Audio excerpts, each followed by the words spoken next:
ধারাবাহিকতা কর্ম মানবতার এক সমন্বিত দর্শন।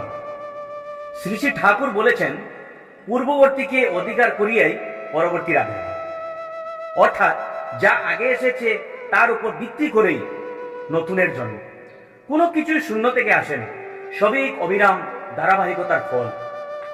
অন্যদিকে শ্রীকৃষ্ণ ভাগবত গীতাতে বলেন, চাতুষ্বর্ণম মায়া সৃষ্টম গুণকর্ম বিভাগ, অর্থাৎ মানুষের পরিচয় তার জন্মে নয়, বরং তার গুণ ও কর্ম এর মাধ্যমে নির্ধারিত হয়। এই দুই বাণীর গভীর মিল।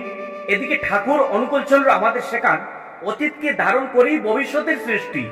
অন্যদিকে শ্রীকৃষ্ণ বোঝান, গুণ ও কর্মই মানুষের প্রকৃত পরিচয় ও ভবিষ্যতের ভিত্তি।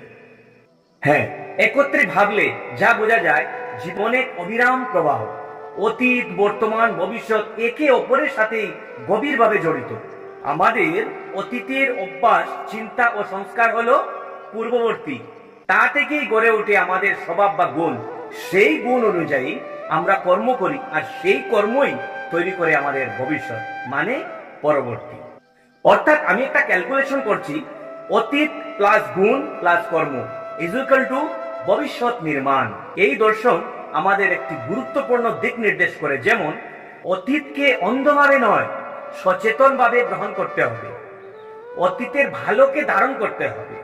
ভুল ও বিভেদ, বিশেষ করে জাতিভেদ, বর্ণভেদ ও অহংকার চিহ্নিত করে তা অতিক্রম করতে হবে। মানুষের মূল্য দিতে হবে তার কর্ম, চরিত্র ও মানবিকতার ভিত্তিতে। সহজ ভাষায় সার কথা হলো, অতীত আমাদের ঘরে, বর্তমান আমাদের চালায়, আর আমাদের গুণ ও কর্মই ভবিষ্যৎ তৈরি করে। এই দুই মহান শিক্ষার সমন্বয় আমাদের পথ দেখায়। নিজেকে শুদ্ধ করা, সৎকর্মে এগিয়ে যাওয়া এবং ভেদাভেদ ভুলে মানবতার ভিত্তিতে সমাজ গড়া। কারণ আজকের আমরাই আগামী দিনের ভিত্তি, আর সেই ভিত্তি যতই দৃঢ় মানবিক হবে, ভবিষ্যৎ ততই হবে সুন্দর। সবাই ভালো থাকুন, সুস্থ থাকুন। সবাইকে আমার আনন্দিত জয় করুন।